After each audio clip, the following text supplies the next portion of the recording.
Welcome back to the podcast. Today we've got Christina Spinazola on, life coach extraordinaire. She's going to help you understand how to run your business, not have your business run you. Christina, welcome to the show. Anthony, thank you for having me. I can't wait. It's going to be an awesome conversation. What does it mean to have your business run you, and how is that draining the life out of people? Well, I've been in that boat myself, and actually the reason this came today, I sent this quote to a client this morning from a book. There's a book called The Ultimate Coach, written by Amy Hardison.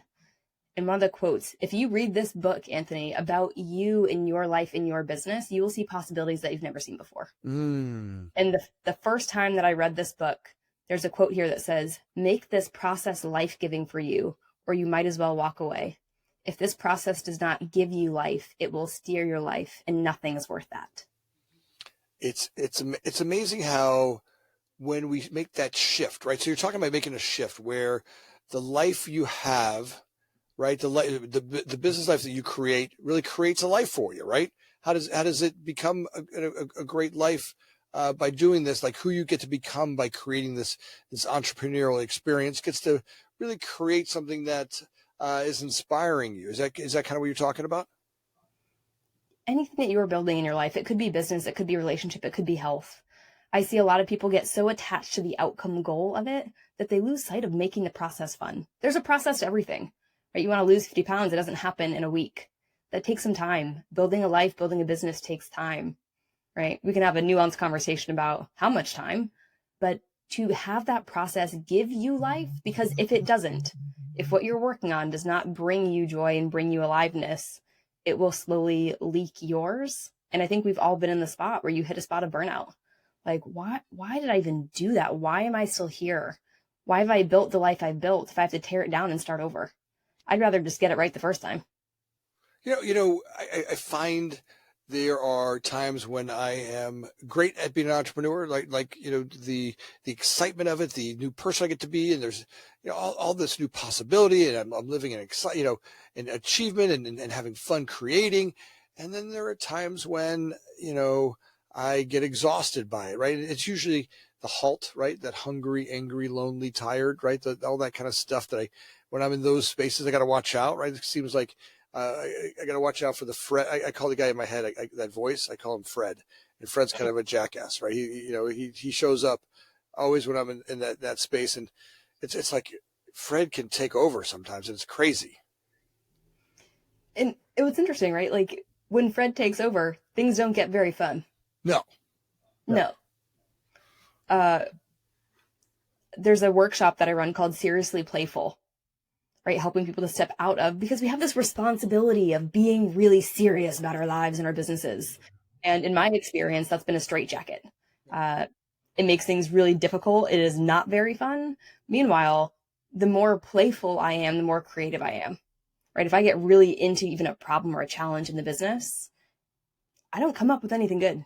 But as soon as I take it a little bit less seriously for the benefit of solving the challenge, so many cool things kind of come in for me. And I see it happen all the time, that bringing more fun into what you're creating allows for a better experience, but also better solutions. So I'm curious if you see that too. I find, I'm not sure fun is the answer. I would say, I find that my job as an entrepreneur is to access the billions and billions of ideas that are out there. Now, I don't know that I describe it as fun all the time, but I do say that fear and anxiety do shut down the pipeline of creativity, right? When I live from that fearful guy, the one who's always worried, the one, and by the way, sometimes I get off on being scared. I think it's just a way of being. It's just like, worry and stress are kind of today's dopamine hits for us in our society. We get, if you watch our news, if you watch politics, if you watch weather, that's, a hurricane coming up, we all get off on this kind of fear thing.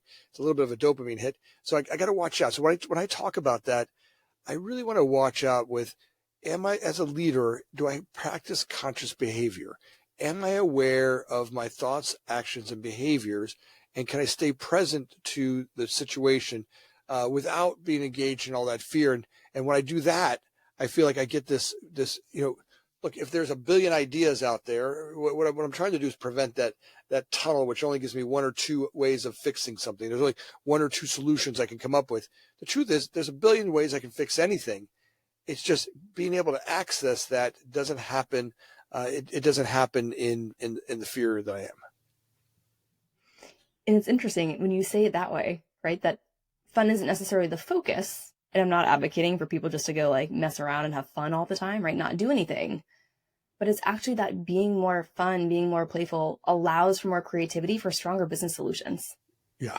Do you think that fun also comes with a little bit of comfort, right? Are we looking for fun? And I don't know. Here so far, I have not. Or here, how would you define fun? Something that brings you more energy than, again, takes your energy away. So for me as a coach, like I have so much fun serving people all week. To me, it's never felt like a burden. It doesn't feel hard. It doesn't feel like a challenge. It feels like an opportunity. It's like, who else can I talk to? Who else can I serve? Who else can I support? Right? There's a lightness to it. I actually had a client of mine probably 4 or 5 weeks ago, if not longer. She basically said it feels irresponsible to not be stressed. Yeah. I get that. Look, I get that being here. That voice is in my. Fred yells that at me all the time. Like if you're not stressed out, you're not working hard enough. You're not doing what you're supposed to do. And it is kind of an old way of it's funny how that pops up. Yeah, I get that. Yeah, that's what we're born into, right? That it's not worth doing, or I need to be stressed, right? The stress keeps me safe. I'm predicting, worrying about what's ahead. Yeah. And, so Anthony and I met at the Landmark Forum. And when we were doing that program, Werner Erhard, he's very famous for saying, right? Like things just are. You worry because you worry. You want to believe you worry because you care, but you worry because you worry. Yeah. So to bring in some fun and lightheartedness to that can kind of like just shake it up a bit. Yeah. It's funny how much attachment we have to worrying. Like if I worry, I must be more important at this. It's maybe we watch our parents worry and they brought importance to it. Like, I always would say to my mom, I'm like, when are you going to have fun? You're always just so worried about things all the time. I'm like, go have some fun. And she's like, I got to get your kids through school, or, well, when I retire, I'll have fun then. And then she died. And you're like, oh yeah. So let me ask you this. How does the energy of fun impact leadership, right? Especially when it's building teams and culture. How does it impact leadership? In my experience, leadership and business, if you don't have fun, you suppress energy. Yeah. Okay. Yeah, like of the whole team, right? Like the whole team. When you're not having fun, the whole team kind of feels it. Of everything. I mean, you can feel it, right? As a leader, you're pretty probably tuned into the different people in your world. Someone walks in, they don't even have to say anything. You're like, oh, there's something going on over there. Yeah. Right? Yep. So when you create an environment where people feel like they can have fun, again, there's data on this. There's plenty of study on it that play is important, right? And when we say play, it loosens up the restrictions that we have for ourselves.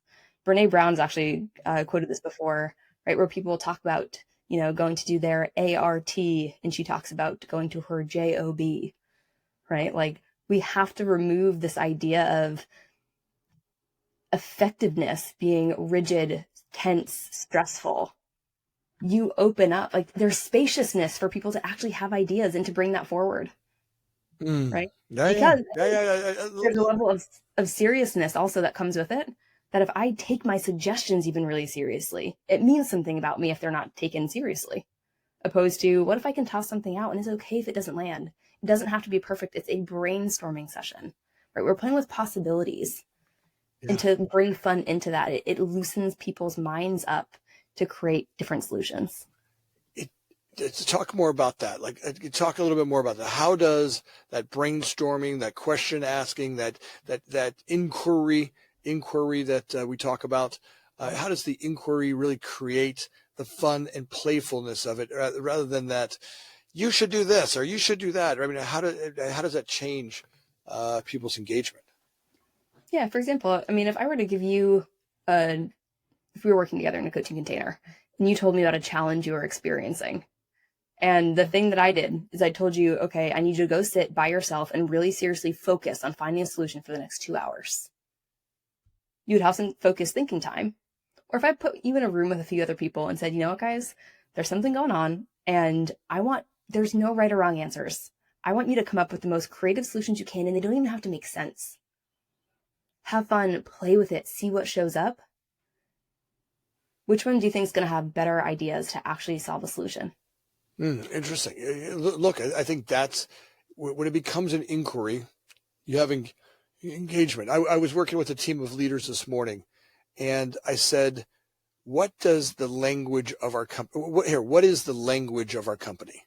Right. And I said, and they're like, well, what do you mean? I'm like, no, here, I'm going to let you guys decide. What is the language? I'm just going to ask the question, and each of you, there's no right or wrong answer. And like each of you play with, what is the language of our company? And one person said, well, it's this, and then it's this. And we're a construction company. It's always changing. It's confusing. It's frustrating. Sometimes it's hard. It's inspiring. We're always growing.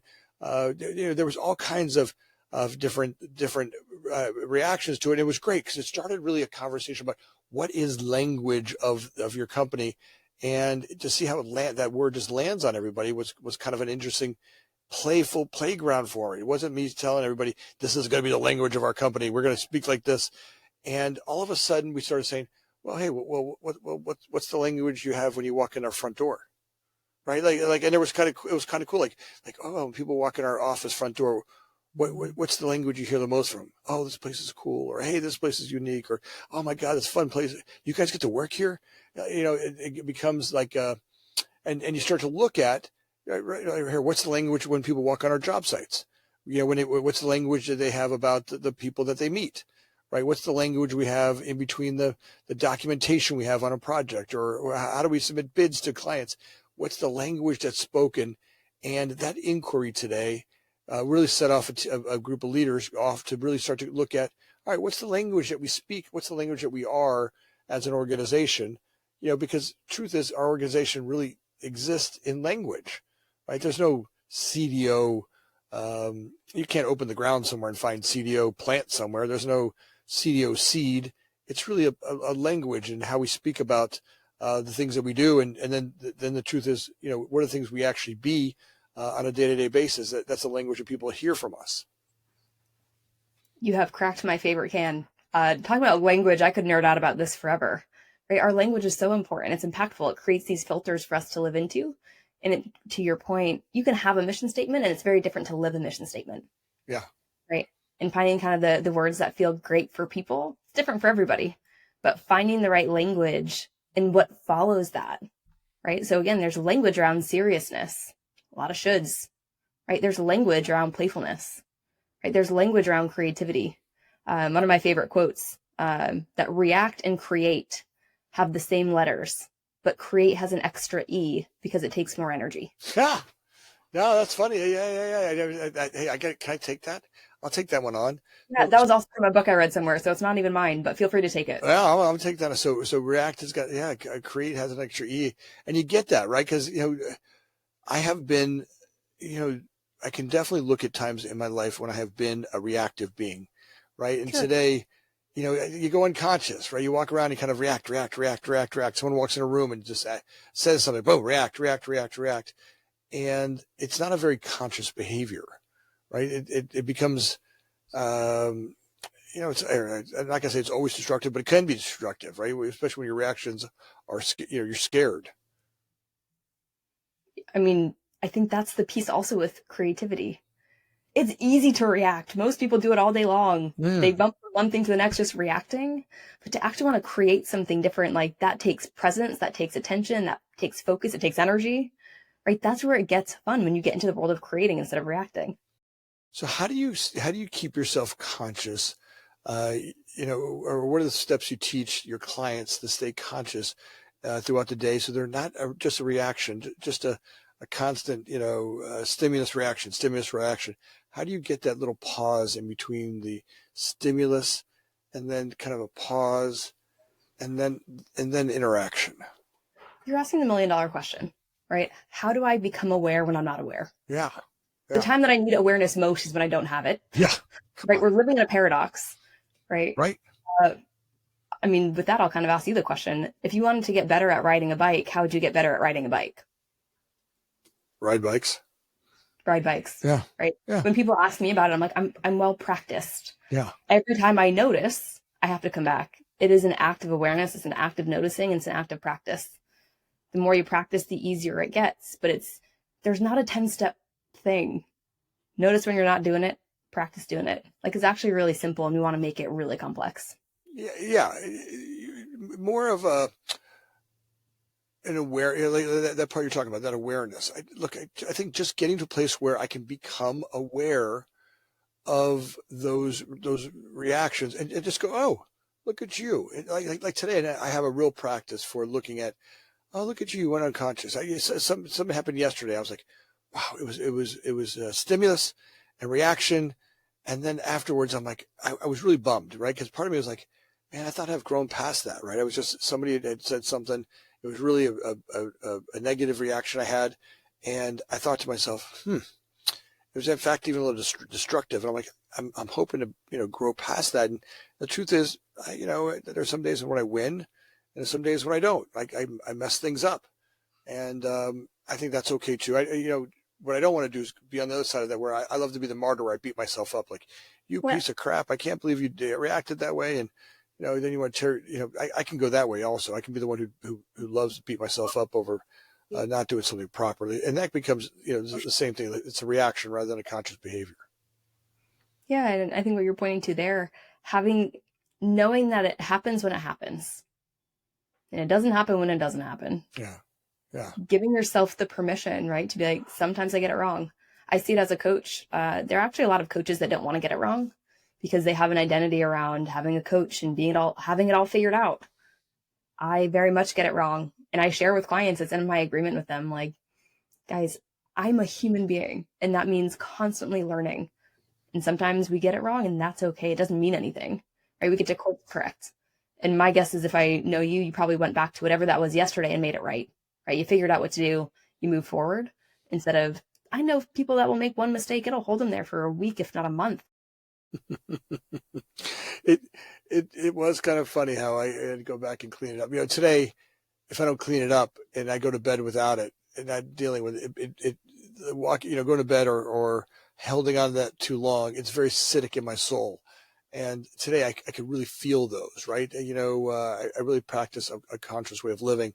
And when I don't go and do the work on that, especially when I know I'd done something different there, the gift is going, now let's go clean it up. I clean things up much, much faster than before. Not always perfect. Harry, by the way, not always perfect. I'm not trying to tell you I'm some sort of soul, some perfect soul out there, but I do find out I can go clean up a mess that I've created, much, much, much, much faster. And that's been kind of a fun place to be. And actually, you asked earlier about fun in leadership and fun in business. I would say what you just shared, being a leader that can be human, is one of the other things that can really explode businesses, right? Not having to have it perfect, not having this identity around not being able to get it wrong. I make mistakes all the time. I'm constantly learning from them, and I'm sharing people as I go, right? And to give yourself that space to be a human leader and always striving for something different, there's freedom in it. So how do you build systems in our business that make fun sustainable, not just a once a quarter, at team events? Right. It's a way of being, right? The way that I approach my life is fun, including, this was the biggest challenge for me. It wasn't actually in the business. It was in my relationships. Like, when I got triggered in relationships, that felt very different than the business. Just felt fun. Relationships didn't always feel fun. So, for example, like, I brought in a level of playfulness to my relationship with my now fiance, Chris, where if something goes on, like, I try to make it fun. For example, and this was before he even came into my life, a big one with my long-term ex was the dishwasher. If the dishwasher was clean and not emptied, I had a lot to say. And in that space, like, being able to, like, hold a dish and run around the apartment, right? Run around your space, sharing and saying, I'm being attacked, right? Like, this has got to go. That feels fun and creative, right? You leave a love letter to the toothpaste that's all over the sink. Like, there are fun ways to bring in playfulness and creativity, but that has to be a way of being. So for me, it's now something that follows me everywhere. It's not just in the business, but to look at, like, these are not things to do. They're really ways to be. And that feels like, again, it follows you into all the different domains of life. business, relationships, fitness, you name it, finances, making it fun, making it playful. Well, I think you've created a behavior where you start to notice that, and now you've gamified it a little bit, right? And it becomes this kind of fun place to be.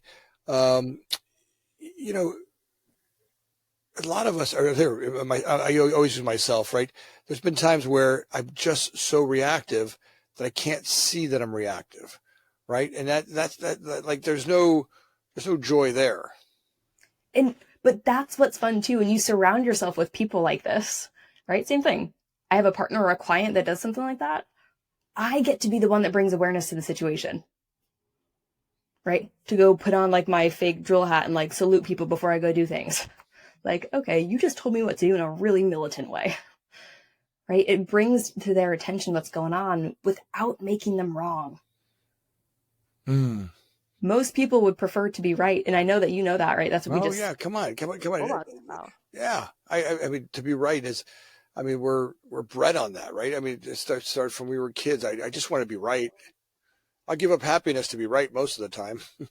Yeah. Yeah. Right. So like, how do you also engage with people who have no awareness in the moment? Right. Yeah. I try to make it fun and playful because that serves me in my life, even if they're really upset on the other side. Yeah. How do you balance structure and spontaneity? You know, can you be both playful and disciplined? Oh, absolutely. I think a lot of people struggle with that, especially creatives, right? Where they're like, I just want to be in the moment and in the flow and, you know, doing it when I feel like it, only when I feel like it, which I think, again, from an entrepreneurial perspective, that's dangerous. It's a balance that's created. It's not found, right? Balance doesn't exist. There's no perfect point. Mm. But building in those disciplines for yourself to say, okay, if I don't feel like doing it today, it doesn't really matter. Maybe the degree to which I do it, right? If I don't want to, for example, if I don't want to go reach out to 15 people today, okay, can I reach out to 2? Can I stay in action without sacrificing something different? And again, you're asking the $1 million questions of there's not a single answer to this. And just my experience of it is noticing and letting the outcome drive. Do I have the outcomes that I'm looking for? Mm. Yeah. Right. I kind of always feel like, all right, check out how you're feeling, right? If you're miserable, right? And there's some barometers, there's some thermometers or barometers, there's some measuring devices that can tell you if you're hitting at the right cylinders, right? If you're hitting on all cylinders, it usually doesn't feel angry, mad, pissed off. It's not there. Usually, fun and playful can be the spot to be in. Or maybe it's not completely fun all the time. Maybe it's just joy. I mean, I could say, sometimes I get caught up, and if it's not fun, I'm not doing it because I love that fun hit. But you know, as long as I can feel that joyfulness, right? That a friend of mine says, it's joytitude. It's a little bit of gratitude and joy, mixed in together. Kind of feels like it's a good spot, or at least kind of where I want to be, right? If that's my thermometer, if I hit that temperature, all right, I'm grateful I have some joy and gratitude for the things I'm going through, even the good, the bad, and the ugly. When I can remember that's part of the entrepreneurial experience. Yeah. This also feels like a small example in a different context. In 2022, I actually hiked across the country here in the US. That's right. I remember that. You told me that. Yeah. Yeah. And people would ask me all the time, like, did you ever want to just quit? I was like, that's so extreme. Like, no, I had days where I was done hiking, right? Learning to rest, not to quit in any endeavor feels really important. So it's the same with the structure and spontaneity, right? Did I have the perfect plan of what every single day was going to look like? No, I had no clue, right? You have to assess new information as it comes in. But at the same time, knowing that the outcome of getting to Canada was never in question. That would happen, but the means of getting there was going to change along the way. And I was clear that was going to be the case from the beginning. It's the same with business, right? Things evolve and you have to be present to the evolution and being able to make decisions kind of as you go. And for me, that I've taken on and has now been fun. Whereas in the past, that felt stifling. That felt frustrating. It felt like, things are always changing and I was frustrated by it instead of just excited by it. Yeah. Ready for it. Yeah. That's awesome. The rest, not quit. I think that's a great spot to be in. Learning to rest but not quit, right? Yeah. That's a pretty good spot as an entrepreneur. Just to know, just to notice. Sometimes it's just hungry, angry, lonely, tired, right? Just check out. Is that what's really happening here? right? Because, to grow organizations, to grow a company, to go across the country, to grow a relationship, like learning to live with each other in a relationship, right? It's a fun adventure, but when I'm triggered or I'm in that off stage or I'm hungry, angry, lonely, tired, sometimes it feels dramatic, way more dramatic than it really needs to be. Yeah, for sure. And for me, I think along with the rest not quit, learning to function under my maximum capacity. Like Hmm. I can run on all cylinders for quite a while. I'm kind of built that way. And Yeah. I have to be pretty cognizant to not do it all the time because I know where it leads me to. Yeah. Right. To be like, okay, just because I can do it doesn't mean I have to. Right. It looks like I'm always evaluating my relationship with like abundance and scarcity, that sort of thing. Right. If I have free time, do I have to fill it? If I have extra money, do I have to spend it? Hmm. Right? If there's plenty of food, do you have to eat it? Like those types of things can be really interesting to play with and to look at. And learning to function under that maximum capacity, that for me is sustainability. So I'm actually curious, even for you, if you find like what's your sweet spot of trying to even function in the world as all the different titles, right? Entrepreneur, Yeah. father, all of it.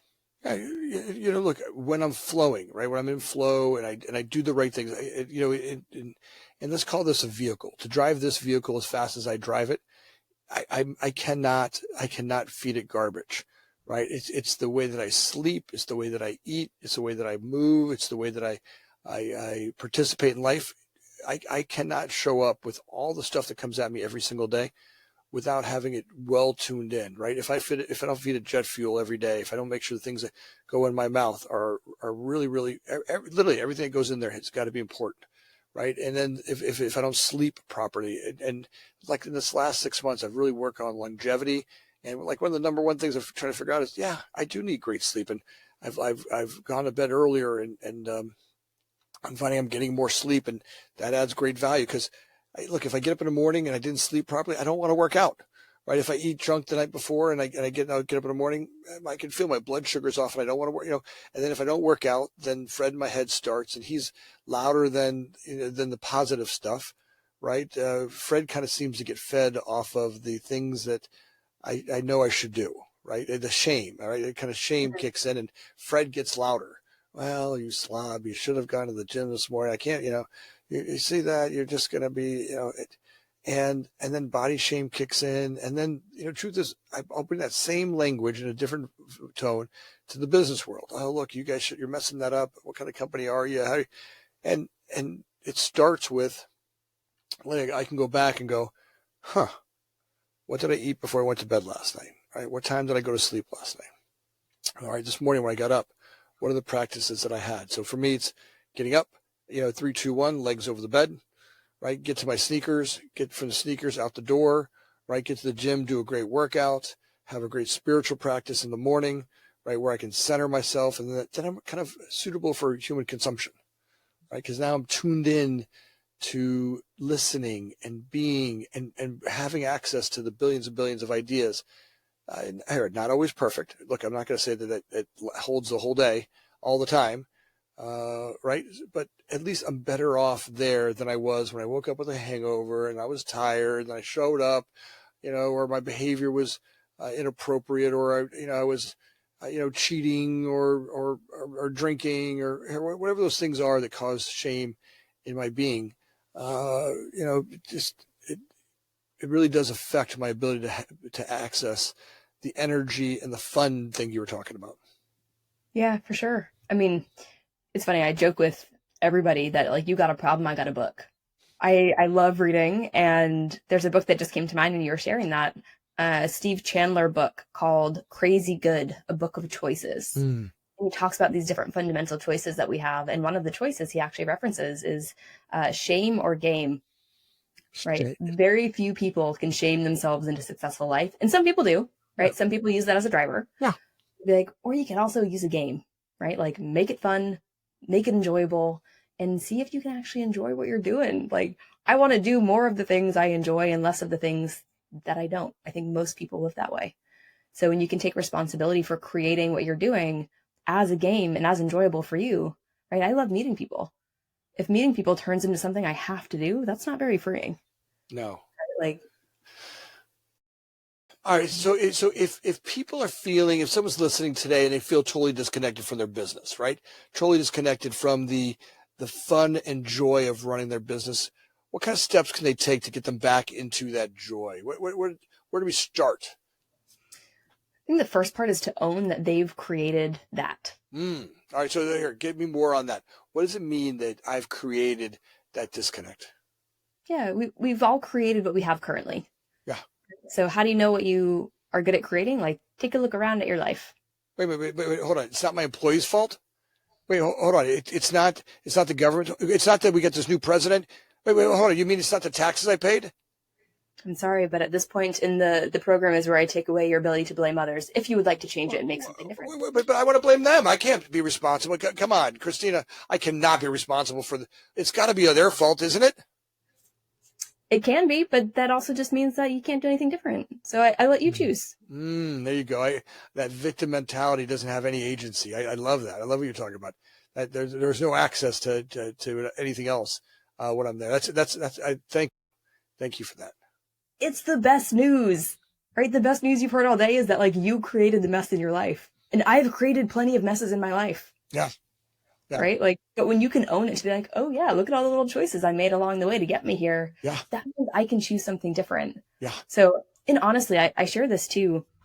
A lot of what we create's innocent. It's not planned, right? It's unintended consequences. Yeah. You think Mark Zuckerberg thought he would be where he is today when he first started Facebook? It was an innocent thing. It ran off by itself, right? So when you're really in that space of like, you're frustrated with your business, own it. Don't pretend you're not. Don't pretend things are great. Own it. Look it in the face and be like, okay, we're here. Currently, my business has me. I'm not having fun. And I want to do something different. Like, if you can't get to that spot, there's nothing else really available. So own it first. To your point, Anthony, like, let go of the victim story. If it's somebody else's fault, and this is where we can also distinguish fault and responsibility.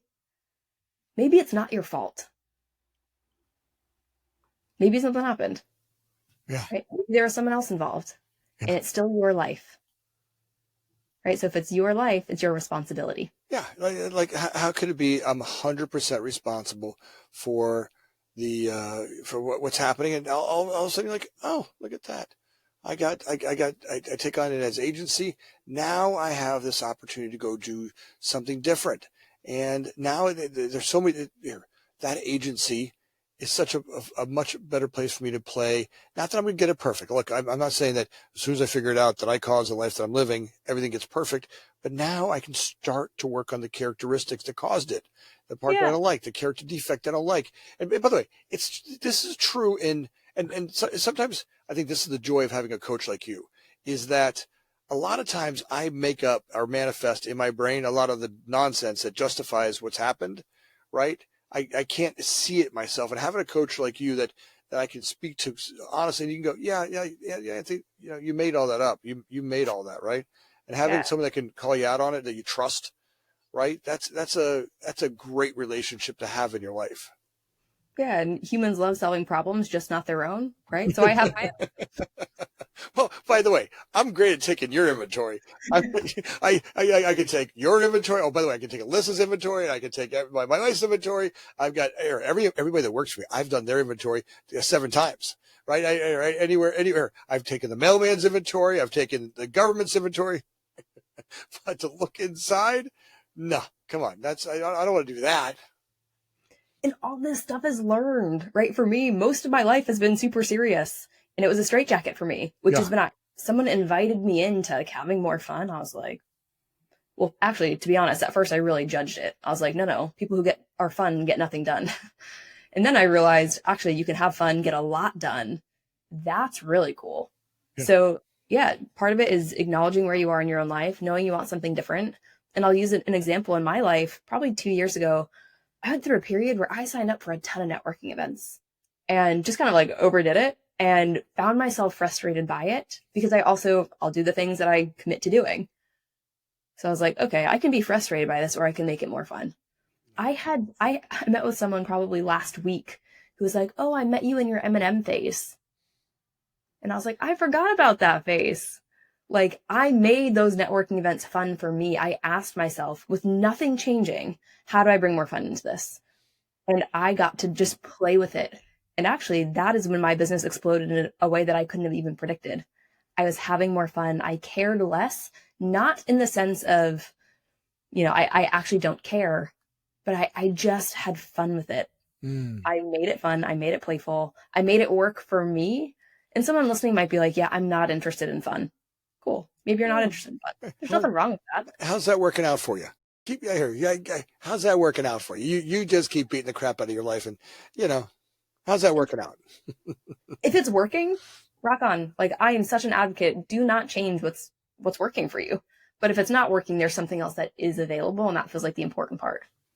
Just how many of us get off on anger and frustration and resentment? The truth is, I would say to you, I notice food addictions first, drug addiction second, and then really feeling addictions they're right there. They're right next to spending and drugs. I mean, no one taught me that. No one taught me that.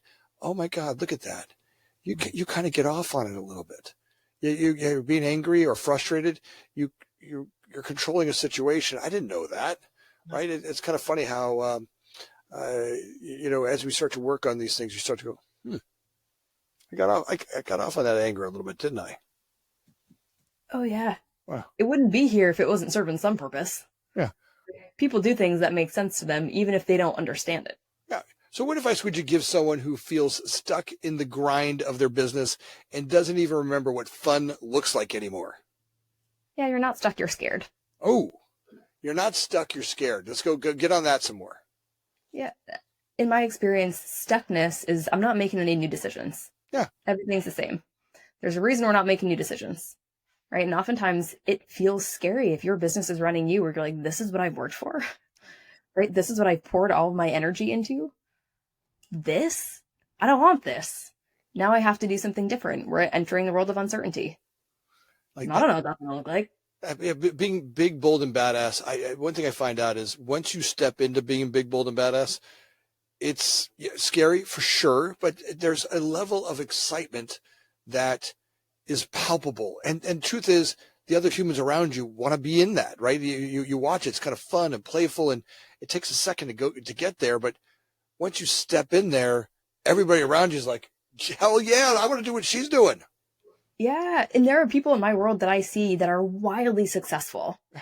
They're not stressed out. They're enjoying their lives. And it almost feels scary to have that level of power, to be enjoying your life, to have it feel fun and not be stressed. People are like, no, that's not for me. I got to make it harder than that. Right? Like, come on, I'm Catholic. I mean, look, we were told you're not. Listen, there's some Catholic guilt and shame around any of that fun, playful crap. You guys can't do that. That's just that's all that. You guys are just you're wasting time on this planet. You got to work hard. And look, I'm not going to tell you that I've ever been able to give that up 100% because I for sure am a grinder, right? I do have a bit of the grind mentality. Built into me. There is a certain level of that. Now, if I can be conscious about that, right? When I chop wood, carry water, because a big part of enlightenment for me is, there's days when I have to, get up and chop wood, carry water, chop wood, carry water. It creates some consistency. But as much as I need that consistency, I also need some inconsistency. I need those playful playgrounds where I can leave and, when I chop wood, carry water, and create the consistency of the systems for the company to operate, then I can go play in the playgrounds. There's more opportunity, real play places for me to be big, bold, and badass that, where the company can hold its own while I can think of bigger ideas and bolder ideas. So I think there's a little bit of both. And I think that's okay. Yeah. I don't think there's a way of being that's not okay. Yeah. That's right. Right. Lots of freedom for everybody. Yeah. And I think actually I want to point to that because someone asked me not too long ago, they're like, I don't want to fit in a coaching box. And I was like, that's interesting. To me, coaching breaks boxes, doesn't create them. Yeah, that's right. Like having someone next to you. What my favorite thing about having a coach is those playgrounds that gives you permission to go play in.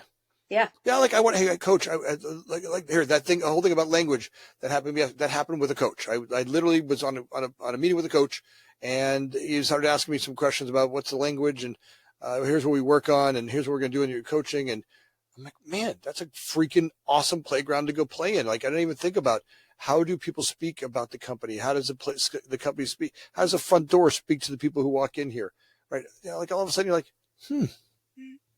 that's a cool, badass place to go play that I didn't have permission from before. And that's where that comes from a coach. And coaches can look like so many different things. Sometimes they're super formal agreements. Sometimes it's someone you bump into, you sit next to on an airplane, and you have a conversation that just changes your world, right? There are so many different ways to do it.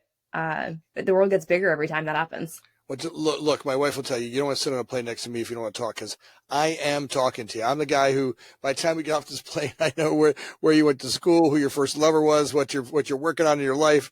My wife always like, how did you get that person to say that? I'm like, I don't know. I want to write a book. The book title is The 10,000 People I Sat Next to, because I really do believe that on a plane, you can get to really know people in some fun ways, especially if you're willing to be a little vulnerable with them. And it's been a fun playground, planes. Now, there's some of you guys are listening right now. You're like, do not talk to me on a plane. I put my headphones on. I got my iPad out. I have nothing but desire to be introverted here. And all of a sudden, this guy, Anthony, sits down next to me. And he wants to, talk about the first time I made out with somebody. I'm like, what? So I'll go down that path. I kind of find it fun. And, just getting to know the story behind each set of eyes, is to me a fun human playground to play in. So listen, Christina, I love who you are. For this first day I met you at the Forum and Landmark and the work that you do. I mean, you're the ultimate in coaching, where you, the coach, do as much work on the coach as you do on your clients. And I think that's a fun spot for other coaches that are out there.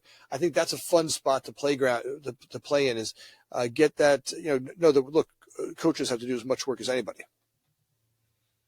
And if anything, I believe that we have to do it and live it even stronger. Yeah. Right? There aren't many professions that require you to really live what you talk about. And I think coaching is one of them.